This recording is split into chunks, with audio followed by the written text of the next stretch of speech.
जय महाराष्ट्र।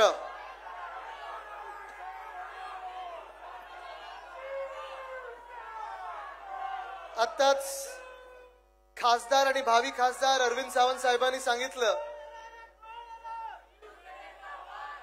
की ते विचारात पडलेले आहेत की किती बोलायचं, आणि मी मागून त्यांना सांगितलं की तुम्ही इथे बोलूच नका, बोलायचं ते परत एकदा संसद भवनातच बोला। 4 जूनला इंडिया आघाडीचं सरकार बनतंय म्हणजे बनतंय। 6 जानेवारीला आपली पहिली सभा झाली होती। दक्षिण मुंबई मतदारसंघाची उमेदवारी घोषित झाली नव्हती तरी देखील आम्हाला सगळ्यांना माहिती होतं की अरविंद सावंत साहेब हॅट्रिक मारायला निघालेले आहेत आणि आपण सर्व त्यांच्या सोबत उभं राहणार। आपल्याकडे प्रचार करायची गरज किती आहे, काय आहे हे आपल्या सर्वांना माहिती आहे। मला वाटत नाही की दक्षिण मुंबई दुसरा कुठचाही विचार करेल 20 तारखेला मशालीचंच बटन दाबेल, पण तरी देखील काही गोष्टी चर्चेत आणणं गरजेचं असतं, काही गोष्टींवर बोलणं गरजेचं असतं, काही गोष्टी सांगणं गरजेचे असतात। कारण खूप वेळा असं होतं की भाजपचे लोक हे येऊन आपल्या घरी बसतात किंवा आपल्या व्हॉट्सअप मध्ये येतात, आपल्या सोशल मीडियावर येतात। हल्ली मी पाहतोय गुगल ऍड त्यांनी वाढवलेले आहेत, युट्यूबचे ऍड वाढवलेले आहेत, आणि 4 महिन्यापूर्वी जे ते सांगत होते की अब की बार 400 पार, ही परिस्थिती तर राहिली नाहीये। देशातलं चित्र बदलत चाललेलं आहे, परिवर्तनाचे वारे वाहू लागलेले आहेत। कुठच्याही राज्यात जा तुम्ही, आता एकच नारा आहे, अब की बार, अब की बार, अब की बार। तडीपार होत चाललेलं आहे, भाजपा साफ होत चाललेली आहे। आणि मी हे मुद्दामून तुम्हाला सांगत आलेलो आहे, सतत प्रत्येक सभेत सांगतो, मी प्रत्येक जिल्ह्यात जातो, प्रत्येक मतदारसंघात जातो तेव्हा सांगत असतो।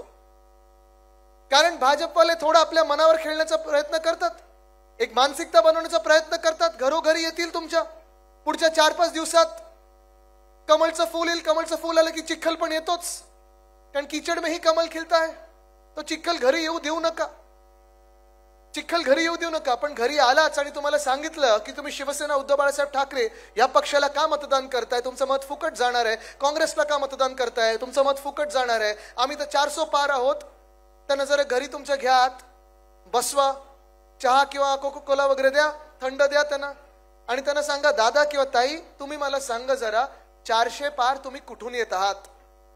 कदाचित अमेरिकेतून 400 पार होत असतील तुमचे, कदाचित चायना ज्याच्या विरुद्ध तुम्हाला बोलायची काडी मात्र हिंमत नाहीये तिथून येत असतील, कदाचित चंद्रावरनं तुमचे 400 पार होत असतील, पण आमच्या भारतामध्ये, आमच्या हिंदुस्थानमध्ये 400 पार बिलकुल येऊ शकत नाहीत। ही सत्य परिस्थिती आहे। काँग्रेसचाच नारा मी परवाकडे ऐकला, काँग्रेसने एक नारा दिलाय भाजपासाठी, आता साऊथ से साफ आणि नॉर्थ में हाफ। ही खरी परिस्थिती आहे। आज तुम्ही दक्षिण भारतात पहा परिस्थिती काय आहे ना, केरळमधून 1 सीट येते भाजपाची ना, तमिळनाडूमधून येते। कर्नाटकमध्ये जेवढ्या भाजपचा सीट होत्या त्याच्यातून 5% पण येणार नाही, कारण 40% तर सरकार होतं तिथे। तसंच आपण पाहिलं तर आंध्र आणि तेलंगणामध्ये देखील भाजपाला मतदान होणार नाहीये। उत्तर भारतात पाहिलं, ईशान्य भारतात पाहिलं तर चित्र देखील तसंच आहे, जे आपल्याला वाटत असतं की अरे नाही, खालतून जरी सीट आल्या नाहीत, दक्षिण भारतातून सीट आल्या नाहीत तरी वरतून जिंकतील, उत्तर प्रदेशमधून जिंकतील, राजस्थानमधून जिंकतील। आत्ताच गेहलोत साहेब इथे होते, म्हणजे अशोक गेहलोत साहेब म्हणजे सुपुत्र वैभवजी, तुम्ही त्यांना विचारा, ते स्वतः देखील निवडणुकीत उभे आहेत। मला जो रिपोर्ट आलेला आहे, फीडबॅक आलेला आहे, मागच्या वेळी भाजपने राजस्थानमध्ये 26 पैकी 26 जागा जिंकल्या होत्या, यंदा भाजपा कमी होऊन काँग्रेस कमीत कमी 10 ते 12 सीट तिथे जिंकत आहे। तेच मध्य प्रदेशमध्ये परिस्थिती आहे, बिहारमध्ये माझ्याच वयाचे तेजस्वी यादव आहेत, लढत आहेत। आपल्याकडे जशी गद्दारी झाली तसं तिथे देखील जदयूने त्यांना धोका दिला। चांगलं सरकार चालणारं सरकार पाडलं, नोकऱ्या देणारं सरकार पाडलं, विकास करणारं सरकार पाडलं, आणि भाजपला पाठिंबा देणारं सरकार त्यांनी बनवलं। आणि बनवल्यानंतर देखील आपण पाहत असाल, जे राष्ट्रीय जनता दल, जे तेजस्वी यादव यांचा पक्ष 2019ला 1 सीट त्यांना मिळाली होती, यावेळी 2024ला कमीत कमी 15 सीट घेऊन दिल्लीकडे चाललेल्या आहेत। जम्मू काश्मीरमध्ये ही परिस्थिती ऐकण्यासारखी आहे, फार इंटरेस्टिंग परिस्थिती झालेली आहे। अरविंद सावंत साहेब, आपल्याला माहिती आहे जम्मू काश्मीरमध्ये जेव्हा 370 कलम काढला होता, आपण पण पाठिंबा दिला होता, आपण तो दिवस साजरा केला होता। आपला पण हेच विचार होता की 370 कलम या देशात नको, पण त्यावेळी जम्मूचं राज्य बनवलं, काश्मीरचं राज्य बनवलं, लडाखला केंद्रशासित राज्य केलं। आज परिस्थिती अशी आहे, जे आपल्याला भाजपाने सांगितलं होतं 5 वर्षापूर्वी की आतंकवाद संपणार, तिथे सुख शांती समृद्धी होणार, सगळं काही चांगलं होणार, तिथे आज आपण पाहतोय काश्मीरमधून भाजप निवडणूक लढतच नाहीये. जर सगळं काही चांगलं झालं असेल, तिकडच्या लोकांचं भलं झालं असेल, तर मग का तुमच्यात निवडणूक लढण्याची हिंमत नाहीये? लडाखमध्ये जे केंद्रशासित राज्य केलं, त्यांना सांगितलं होतं तुम्हाला पूर्ण अधिकार मिळतील, तुमचे मुख्यमंत्री मिळतील. आज आपण पहा 5 वर्षानंतर सोनम वांगचुक नावाची व्यक्ती 21 दिवस उपोषण करत आहे. 30 ते 40 हजार लोक, लडाखी लोक रस्त्यावर आलेले आहेत, उपोषण करत आहेत. पण त्यांच्याकडे भाजप बघायला तयार नाहीये, कारण आपण हे पाहत आहोत तिथून भाजप निवडून येणार नाही. भाजपचे जे खासदार होते लडाखचे, त्यांनी फार मोठं भाषण चांगलं केलं होतं, संसद भवनात भाषण केलं होतं. आणि ते भाषण एवढं गाजलं होतं, आपल्याला वाटलं होतं लडाख आता कुठच्या कुठे जाईल. आज तेच भाजपचे खासदार, त्यांनी भाजपचा राजीनामा दिला. त्यांनी सांगितलं मी निवडणूक लढणार नाही, लोकांची जाऊन माफी मागितली आणि परत एकदा सांगितलं एक ही भूल. ते बोलले आम्ही नाही करणार हे पुन्हा एकदा. आणि हे सगळं चित्र देशभरात असताना तुम्ही मला सांगा महाराष्ट्र कोणाच्या बाजूने राहणार आहे? आपल्या बाजूला पाहताय आपण, एका बाजूला महाविकास आघाडी आहे, इंडिया आघाडी म्हणजे आपण, शिवसेना उद्धव बाळासाहेब ठाकरे, काँग्रेस, राष्ट्रवादी काँग्रेस शरदचंद्र पवार साहेबांची आणि सगळे आपले मित्र पक्ष आहेत. दुसऱ्या बाजूला भाजप आहे, ज्या भाजपनी आपल्या राज्याचं राजकारण जे आहे ते 2-2.5 वर्षापूर्वी गढूळ केलं. तीच भाजप आहे ज्यांनी कोविडचा काळ जेव्हा आपल्या महाराष्ट्रात सुरू होता, आम्ही सगळेच महाविकास आघाडी म्हणून, तुम्ही पण सगळे मुंबईचे नागरिक म्हणून, आपण महाराष्ट्राचे नागरिक म्हणून, देशाचे नागरिक म्हणून स्वतःची काळजी घेत होतो, या देशाची काळजी घेत होतो, आपल्या राज्याची काळजी घेत होतो. लोकांना हॉस्पिटल बेड कसे मिळतील, ऑक्सिजन कसं मिळेल, ह्याच्यावर आपण फोकस करत होतो, ह्याच्यावर लक्ष केंद्रित करत होतो. आणि त्याच वेळी जगात एकमेव पक्ष असा असेल ज्यांनी राजकारण केलं, घाणेरडं राजकारण केलं, त्याचं नाव म्हणजे भाजपा. तीच भाजपा आहे ज्यांना डॉक्टर बाबासाहेब आंबेडकरांचा द्वेष आहे. ही तीच भाजपा आहे ज्यांना महाराष्ट्राबद्दल द्वेष आहे. ही तीच भाजपा आहे ज्यांना संविधान बदलायचं आहे. आणि ही तीच भाजपा आहे ज्यांना आपली लोकशाही संपवायची आहे. आणि मी खरं बोलत आहे, नुसतं आम्ही बोलत आहे म्हणून काही संविधान बदलणार भाजप ह्याची अशी गोष्ट नाहीये. हे जे 400 पार जे मागत होते ते एवढ्यासाठीच मागत होते. त्यांचे देखील उमेदवार बोललेले, अगदी पंकजाताई मुंडे देखील बोललेले आहेत की 400 पार द्या, कारण आम्हाला संविधान बदलायचं आहे. का संविधान बदलायचं आपल्याला? जे नागरिक म्हणून आपल्याला अधिकार मिळालेत, हक्क मिळाले, जी काही आरक्षण मिळाले असतील, ज्या ज्या समाजाला त्यांचे आवाज मिळाले असतील, कर्तव्यांसोबत मिळाले असतील, हे सगळं जर तुम्हाला बदलायचं असेल, मग तुमचं नक्की लक्षण काय, तुमचं नक्की ध्येय काय? जसं बीसीसीआय मध्ये निवडणूक न होता तिथे अध्यक्ष तुम्ही बनू शकता, ट्रेजरर तुम्ही बनू शकता, सेक्रेटरी तुम्ही बनू शकता, तसंच तुम्हाला निवडणुका या देशात नको आहेत. कारण ज्या मिनिटाला निवडणुका होतात भाजप हरायला येते हे दिसायला लागलेलं आहे. आणि हे चिन्ह स्पष्ट आहे. जे मी सांगतोय 400 काय 300 काय 200 पण भाजपचे येणार नाहीत, ह्याचे पहिले संकेत आहे. जेव्हा जेव्हा भाजप हरायला येतं तेव्हा एक भाषा ती सुरू करतात, ते म्हणजे हिंदू मुस्लिम तेढ निर्माण करा, धर्माधर्मामध्ये तेढ निर्माण करा. ज्या मिनिटाला आपण विखुरले जातो त्या मिनिटाला भाजप येतं, त्यांची पोळी भाजते आणि सरकार बनवते. जर पुढे तुम्ही जाल, हिंदू मुस्लिम मध्ये वाद निर्माण नाही झाले तर हिंदू हिंदू मध्ये वाद निर्माण करा, जातींमध्ये करा, उपजातींमध्ये करा, त्याच्यात वाद निर्माण करा. आणि तिथेही जर वाद निर्माण झाले नाहीत तर जिल्ह्यामध्ये वाद निर्माण करा की इथे तुम्हाला पाणी पुरवठा होतोय, इथे तुम्हाला का नाही होतंय. पण तुम्हाला आज सांगतो मी, हे पहिलं संकेत आहे की भाजप हरत चाललेलं आहे. आणि देशात केंद्रात सरकार आपण भाजपचं बनवू देणार नाही, कारण आपल्याला संविधान मांडणारे, संविधान रक्षणाचं सरकार बनवायचं आहे, लोकशाहीचं सरकार बनवायचं आहे. भाजप या गेल्या 2-3 टप्प्यांमध्ये ज्यांचा प्रचार सुरू आहे, आपण विचार करायला पाहिजे की ठीक आहे, भाजप आपल्या घरी येईल, अनेक वचनं देईल, अनेक काही आमिष दाखवेल. फरक एवढाच आहे, 2014 मध्ये जे जुमले होते आता त्याचं ब्रँडिंग गॅरंटी म्हणून झाले. पण आज तुम्ही विचार केला पाहिजे, महाराष्ट्र म्हणून विचार केला पाहिजे, मुंबई म्हणून विचार केला पाहिजे की तुम्हाला, आम्हाला, ह्या महाराष्ट्राला, ह्या मुंबईच्या मातीला भाजपला निवडून 10 वर्षात काय फायदा झाला. आज आपण पाहतोय गेल्या 10 वर्षामध्ये जे काही महाराष्ट्राचे हाल होत चाललेले आहेत, महाराष्ट्रावर जो अन्याय होत चाललेला आहे, तो कुठे ना कुठेतरी आपण रोखायचं पाऊल उचलणार आहे की नाही. तुम्ही कुठच्याही जातीचे असाल, तुम्ही कुठच्याही धर्माचे असाल, तुम्ही कुठचीही भाषा बोलत असाल, पण तुम्ही ह्या महाराष्ट्राचे नागरिक म्हणून विचार करा, या मुंबईचे नागरिक म्हणून विचार करा, मुंबईकर म्हणून विचार करा, दक्षिण मुंबई म्हणून विचार करा. आणि तो विचार करत असताना आपले समोर जे उभे आहेत, मिंदे गँगचे असतील, गद्दार गँगचे असतील, खोके गँगचे असतील, बाप चोर पक्ष चोर गँगचे असतील, किंबहुना भाजप प्रणित खोके सरकारचे असतील, ह्या लोकांमुळे आपला फायदा झालेला आहे की नुकसान झालेलं आहे, हा तुम्ही विचार करण्याची आज वेळ आलेली आहे. 10 वर्षामध्ये पाडत जर मोजायचं असेल, आढावा जर घ्यायचा असेल तर सुरू करूया आपण याचा. पहिल्यापासून जर सुरुवात करायची असेल तर आपल्याच मुंबईमध्ये BKC मध्ये, म्हणजे आम्ही जिथे राहतो त्याच्याच बाजूला एक मोठा भूखंड होता. युपीएच्या काळात डॉक्टर मनमोहन सिंग साहेबांनी त्याच भूखंडावर इंटरनॅशनल फायनान्शियल सेंटर हे प्रस्तावित केलं होतं. आणि मग जेव्हा 2014ला सरकार केंद्रातलं बदललं, भाजपाचं सरकार आपल्या डोक्यावर बसवलं गेलं, तेव्हा तेच इंटरनॅशनल फायनान्शियल सेंटर उचलून पाठवलं कुठे? त्यांनी गुजरातला गिफ्ट सिटी म्हणून पाठवलं. बरं, पाठवलं तर पाठवलं, तोच भूखंड तिथे दुसरं काहीतरी करण्यापेक्षा किंवा तिथे पण इंटरनॅशनल फायनान्शियल सेंटर करण्यापेक्षा तो भूखंड उचलला आणि बुलेट ट्रेनच्या घशात फुकटात टाकला. तुम्ही मला सांगा, आज बुलेट ट्रेन मधून इथे किती लोक आहेत जे गुजरातला रोज जाणार आहेत कामधंद्यासाठी, नोकरीसाठी? कोण जाणार आहे इथून? नाही जाणार आहे. पण ते बुलेट ट्रेन अशी बनवत आहेत, का नाही त्यांनी मुंबई ते नागपूर बनवली? का नाही मुंबई ते पुणे बनवलं? का नाही मुंबई ते दिल्ली बनवलं? पण आज प्रश्न जो पडत आहे, गेल्या 10 वर्षात असेल, गेल्या 5 वर्षात असेल, गेल्या 2-2.5 वर्षामध्ये असेल, जे मी सांगितलं की राजकारण घाण करत राहायचं, राजकारण गलिच्छ करत राहायचं, आरोप प्रत्यारोप करत राहायचे, आपलं लक्ष जे आहे ते भरकट व्हायचं. आणि हे सगळं करून भाजपची जेव्हा पोळी भाजत राहते, तेव्हा देशामध्ये एकमेव राज्य असं ज्याचा फायदा होतो ते म्हणजे गुजरात. आणि खरं तर तिथे जाऊन ग्राउंड सिच्युएशन आपण पण बघितली पाहिजे, खरोखर गुजरातचा फायदा होतोय का? आज आपण पाहतोय या महाराष्ट्रामध्ये जे काही उद्योगधंदे आपण महाविकास आघाडी म्हणून आणले होते, आणि होय मी नेहमी तुलना करतो, ह्याच 5 वर्षाची 10 वर्षाची तुलना करायची गरज पण नाहीये. पण ह्या 5 वर्षामध्ये 2.5 वर्ष आपली महाविकास आघाडीची आणि 2.5 वर्ष ह्या मिंदे सरकारची, भाजप प्रणित खोके सरकारची तुलना करूया आपण. तुलनाच जर करायची असेल, इथे अनेक तरुण आले, तरुणी आले, जे 20शीतले असतील, 30शीतले असतील, शिकलेले आहेत, तरुण आहेत, रोजगाराच्या संधी शोधत आहेत, कदाचित आपल्या मुंबईतून असतील, इतर काही जिल्ह्यातून असतील, देशभरातून कुठच्याही दुसऱ्या राज्यातून असतील, जे स्वप्न घेऊन आपल्या मुंबईत येतात की मला कधी ना कधीतरी रोजगार मिळेल, कुठचा तरी जॉब मिळेल, कुठची तरी नोकरी मिळेल.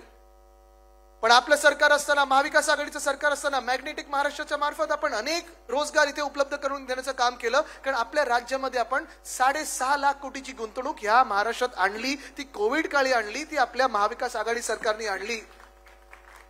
उद्धव बाळासाहेब ठाकरे ह्या व्यक्तीवर विश्वास ठेवून ते उद्योजकांनी महाराष्ट्रात आले, ते इन्व्हेस्टमेंट आणली, गुंतवणूक आणली. पण ज्या मिनिटाला भाजप प्रणित खोके सरकार बसलं 2022 साली, मला आठवतं मी पण त्या विधान भवनात समोरच बसलेलो. हे जे घटनाबाह्य मुख्यमंत्री आहेत त्यांना वाटलं की तो वेदांता फॉक्सकॉन वाले कॉन्ट्रॅक्टर आहेत, त्यांनी सांगितलं तो वेदांतावाले येणार आहे, 4 लाख कोटी घेऊन येणार आहे. मला काही कळलंच नाही. म्हणजे एक तर वेदांता फॉक्सकॉन आपण प्रयत्न करतो, चला तुम्ही पण आणा, काही हरकत नाही, पूर्ण श्रेय घ्या, तुम्ही घ्यायचं तेवढं श्रेय घ्या, पण आकडे तरी नीट सांगा. वेदांता फॉक्सकॉन काय बनवणार? सेमीकंडक्टरची बनवणार होतं. मग पुढे किती लाख कोटीची गुंतवणूक येणार होती? 2.25 लाख कोटीची गुंतवणूक येणार होती. वेदांता फॉक्सकॉन सोबत अनेक वेगळे छोटे मोठे 160 क्लस्टर इंडस्ट्रीज येणार होत्या. तळेगावमध्ये आपण आणणार होतो. आणि हेच सगळं करत असताना 1 लाख तरुणींना आपल्या महाराष्ट्रामध्ये रोजगार मिळाला असता, भूमिपुत्रांना तिथे रोजगार मिळाला असता. पण सरकार बदललं. आणि मग हे सरकार बदलल्यानंतर जसं आपल्याशी धोका झाला, आपल्याशी गद्दारी झाली, तसं महाराष्ट्राबरोबर गद्दारी व्हायला लागली. आणि ह्या सरकारने तो वेदांता फॉक्सकॉनचा प्रकल्प जो आहे तो पाठवला कुठे? हो, गुजरातला पाठवला.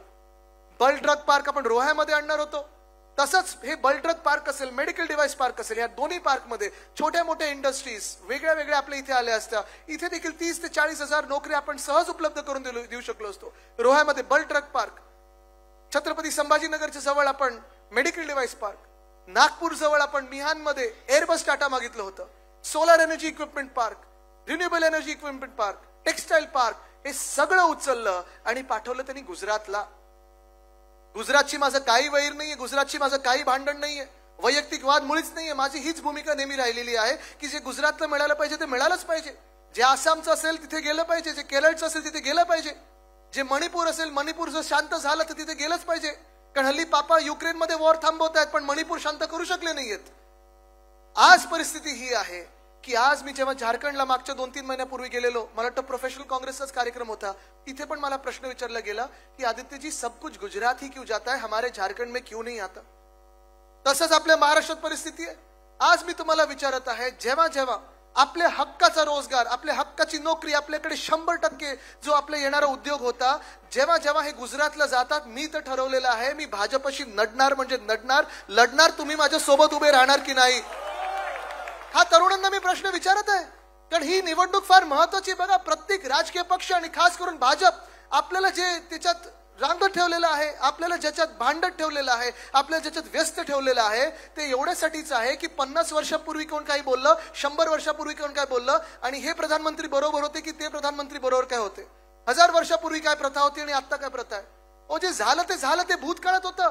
आज तरुणांनी विचार केला पाहिजे, तरुणींनी विचार केला पाहिजे की तुमच्या भविष्यासाठी कोण लढत आहे आणि तुमच्या भविष्यासाठी ही महाविकास आघाडी लढत आहे, हे लक्षात ठेवून तुम्ही मतदान करणं गरजेचं आहे. असाच प्रश्न नोकर भरतीचा आहे. तो प्रश्न फार मोठा आहे. आपण पाहतो राज्यभरातून तलाठी भरती असेल, पोलीस भरती असेल, अनेक ह्या सरकारी नोकऱ्यांमध्ये जी मुलं मुली अभ्यास करून येतात पुढे, कधी फिजिकल टेस्ट असते, कधी रिटन टेस्ट असते आणि प्रत्येक वेळी जेव्हा ही नोकर भरतीची परीक्षा होते, तर तलाठी भरतीचं आपण वाचलंच होतं, 200 मार्काचा पेपर होता. मिळाले किती मार्क होते ना, 212 की 214. आणि मी त्यांना विचारलं तुम्ही काही ईव्हीएम वर पेपर लिहिला होता की काय. पण परिस्थिती ही आहे की हे सगळं करत करत जी स्वप्न चिरडली जातात ती आपल्या तरुणांची स्वप्न चिरडली जातात. हे भाजप त्यांचं राजकारण करत राहतं, आपलं विखुरण्याचं राजकारण करतं, आपल्यामध्ये भांडणं लावायचं राजकारण करतं, धर्माधर्मामध्ये भांडणं लावायचं राजकारण करतं. पण जे तुम्ही सत्ता काबीज करून आमच्या डोक्यावर बसलेले आहात, अवकाळी सरकार म्हणून या महाराष्ट्रामध्ये, तुम्ही विचार करा 2-2.5 वर्षामध्ये आपल्या महाराष्ट्राचा काय फायदा झाला, आपल्या महाराष्ट्राला काय मिळालं.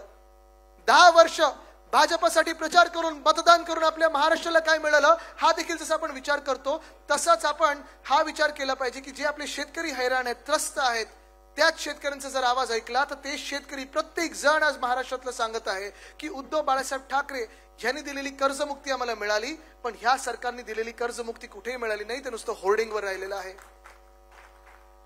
कारण मी हा विषय शेतकऱ्यांचा एवढ्यासाठी काढला कारण तरुणांचा जसा विषय काढला आणि मी तुम्हाला विचारलं तुम्ही माझ्या सोबत राहणार की नाही, तसं दुसरा वर्ग जो निर्मला सीतारामन ताईंना वाटला होता की शोध लावला त्यांनी, कारण 4 जातींचा शोध लावला होता. एक म्हणजे तरुण, शेतकरी, महिला आणि गरीब.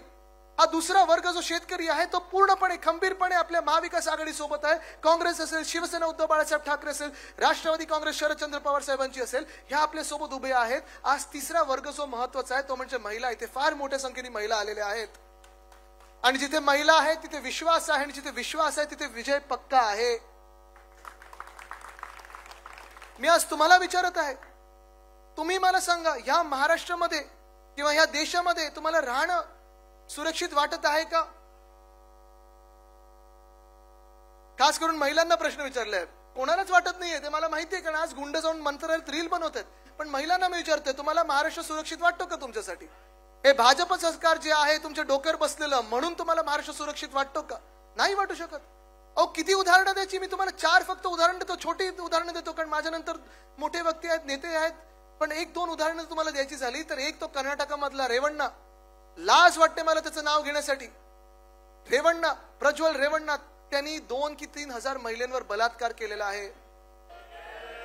एक महिलेवर जरी केला तरी भर चौकात फाशी झाली पाहिजे. त्यांनी 2 ते 3 हजार महिलांवर बलात्कार केलेला आहे. आणि त्याच रेवण्णासाठी प्रधानमंत्री महोदय स्वतः येतात आणि प्रचार करतात, हे माहिती असून की त्यांनी बलात्कार केलेला आहे. त्याच रेवण्णासाठी भाजप प्रचार करतात, त्याच रेवण्यासाठी मतदान करतं भाजप. आणि त्याच रेवण्याला मतदान ज्या मिनिटाला झालं, इथून जर्मनीला पळून जायला मदत केली. तुम्ही ह्या भाजपला मतदान करणार का? आपल्या इकडच्याच महाराष्ट्राच्या मंत्रिमंडळामध्ये 2 अशी उदाहरणं आहेत, 2 असे लोक आहेत ज्यांना मंत्री बोलायला मला लाज वाटते. एक मंत्री असे ज्यांनी सुप्रियाताई सुळेंना टीव्हीवर जाऊन घाणेरड्या शिव्या दिलेल्या आहेत, 16 की 17 वेळा शिव्या दिलेल्या आहेत. आपलं सरकार असतं तर ह्या मंत्र्यांना लाथ मारून आपण काढली असतं, पण ह्याच मंत्र्यांना पदोन्नती दिली मिंदे सरकारमध्ये. अशा भाजपला आणि अशा मिंदेगताला तुम्ही मतदान करणार का?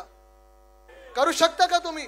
दुसरे मंत्री असे आपल्याच मंत्रिमंडळात असताना त्यांच्यावर आरोप झाले होते आणि उद्धव साहेबांनी राजकीय पडसाद न बघता त्यांना एका मिनिटात काढून टाकलं होतं. पण ज्या मिनिटाला आपलं सरकार गेलं आणि मिंदे सरकार बसलं, त्यांना पुन्हा एकदा मंत्री केलं, त्यांना पुन्हा एकदा खातं दिलं आणि कॅबिनेटचा दर्जा दिलेला आहे. ह्या मिंदे सरकारला आणि त्यांच्या पूर्ण त्या टोळीला तुम्ही मतदान करणार का? करू शकणार का? देशातलंच उदाहरण द्यायचं झालं, अजून एक भयानक उदाहरण तुम्हाला देतो. एक महिला होती बिल्किस बानो नावाची. त्या महिलेचा बलात्कार झाला आणि बलात्कार होत असताना तिच्या 3 वर्षाच्या मुलीला तिच्या डोळ्यासमोर चिरडून मारून टाकलं, डोकं ठेचून मारून टाकलं. सुप्रीम कोर्टाने सजा सुनावली, जन्मठेपेची सजा सुनावली. जेलमध्ये होते हे सगळे बलात्कारी. पण ज्या मिनिटाला गुजरातमध्ये निवडणूक सुरू झाली त्या मिनिटाला गुजरात मधल्या भाजप सरकारने त्या बलात्कारांना जेलमधून काढलं, आरती ओवाळली, त्यांच्या गळ्यात हार टाकले आणि प्रचार सभेत फिरवलं. तुम्ही अशा भाजपला मतदान करू शकणार आहात? आपल्याला जी शिकवण मिळालेली आहे, आपली जी संस्कृती आहे, वंदनीय हिंदू सम्राट बाळासाहेब ठाकरेंजी आपल्याला सांगितलेलं आहे की बिल्किस बानो ह्या महिलेची जातपात धर्म न पाहता जे कोणी बलात्कारी असतील त्यांची देखील जातपात धर्म न पाहता ज्यांनी कोणी बलात्कार केला त्याला भर चौकात फाशीच झाली पाहिजे, ह्या विचाराचे आपण आहोत. पण हा तिसरा वर्ग देखील महिला आज आपण पाहतोय की विचारात पडलेला आहे की आम्ही भाजपला मतदान कसं करायचं. ईव्हीएम वर जेव्हा आम्ही बटन दाबायला जाऊ तेव्हा ह्याच बलात्कारांच्या पक्षाला कसं मतदान करायचं. आहेत तिथे दक्षिण मध्य मुंबईमध्ये पण मिंदी गटातून एक इकडचे रेवन्न उभे आहेत, त्यांच्या पण क्लिपा खूप व्हायरल गेलेल्या आहेत. कुठे कुठे काय मला माहित नाही, जाऊ दे, त्याच्यात जात नाही मी, पण तो पण प्रश्न तिथे आहेच. आणि चौथा वर्ग जो आहे तो म्हणजे गरीब. आज तुम्ही मला सांगा, या देशात कोणाला जगणं परवडतंय का? आपण जेव्हा युपीचं सरकार होतो आणि आपण महायुतीमध्ये होतो, भाजपसोबत होतो, अर्ध्या रुपयांनी कुठे गॅस वाढला, अर्ध्या रुपयांनी डिझेल वाढलं की आपल्याला भाजपकडून फोन यायचा की चला भारत बंद करायचं, की आपण सगळे रस्त्यावर. आपले कार्यकर्ते लाठीकाठी खायचे, आपले कार्यकर्ते जेलमध्ये जायचे, आपण आंदोलन करायचो. भाजपवाले काही लोक तर सिलेंडर घेऊन बसायचे. आता मंत्री झालेले आहेत, बरोबर फोटो काढला की पळून जायचे. आज तुम्ही मला सांगा, 10 वर्षापूर्वी जे आपल्याला सांगितलं होतं की महागाई कमी करू, होर्डिंग सगळीकडे बघितले होते आपण, बहुत हुई महंगाई की मार, कोणाला फटका पडत आहे आता? जीडीपी अर्थतज्ञांचं नाही, आपलं जे जीडीपी आहे, गॅस, डिझेल, पेट्रोल, तुम्ही मला सांगा गॅसची किंमत तेव्हा काय होती 14ला, आता किती झाली आहे? 400 पार झालं ना. तिथे करणार भाजपला मतदान? डिझेलची किंमत 14ची आठवते का कोणाला? आठवत सुद्धा नाहीये. पेट्रोलची किंमत कोणाला आठवते का? नाही आठवत. तुम्हाला आठवते का? रुपयाची बराबरी डॉलर बरोबर करणार होतो. कुठे गेला आपला हा देश? कुठे चाललोय आपण? आणि विचार कशावर? म्हणजे 10 वर्ष तुम्ही काय केलं ह्याच्यावर बोलायला तयार नाही. पण विरोधी पक्ष मटन मांस मच्छी खाते, विरोधी पक्ष ह्या रंगाचे कपडे घालते, विरोधी पक्ष ते घालून फिरते. आम्ही मटन मांस मच्छी खाऊ किंवा पालेभाजी खाऊ, तुम्ही कोण आम्हाला सांगणार आहात? सरकारचं काही काम बनत नाही की आम्ही काय खायचं आणि काय घालायचं आणि कुठे जाऊन बसायचं. सरकारने इथे लक्ष देखील दिलं नाही पाहिजे. पण हाच धोका फार महत्वाचा आहे. ह्या सरकारला ठरवायचं आहे की तुम्ही काय विचार करता आणि कुठे मतदान करणार. आज मी तुम्हाला विचारत आहे, ह्या मुंबईला संपवण्याचा जो प्रयत्न होत आहे भाजपाकडून, तुम्ही त्यांना मतदान करणार आहात की मशालीला मतदान करणार आहात? मी आज तुम्हाला प्रश्न विचारत आहे की आपल्या देशाचं संविधान जे बदलायला निघालेत भाजपवाले, तुम्ही त्यांना मतदान करणार आहात की मशालीला मतदान करणार आहात? मी आज तुम्हाला सवाल करत आहे की या देशातली लोकशाही जे संपायला निघालेत भाजपवाले, तुम्ही त्यांना मतदान करणार की मशालीला मतदान करणार? मी आज विचारत आहे, जे महाराष्ट्र संपायला निघालेत, महाराष्ट्राची आर्थिक शक्ती आहे ती कमी करायला निघालेत, त्या भाजपला तुम्ही मतदान करणार की मशालीला मतदान करणार?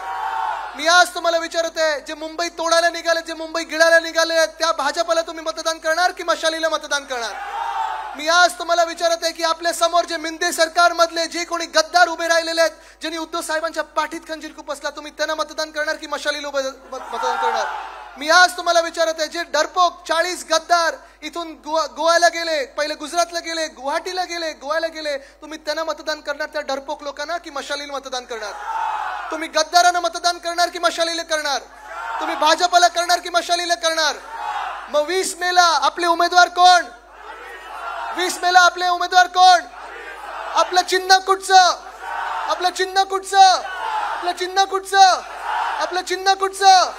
20 मेला मशालीवर मतदान करायचं आहे आणि जो देशात अंधकार पसरलाय तो दूर करायचा आहे. धन्यवाद. जय हिंद, जय महाराष्ट्र, वंदे मातरम.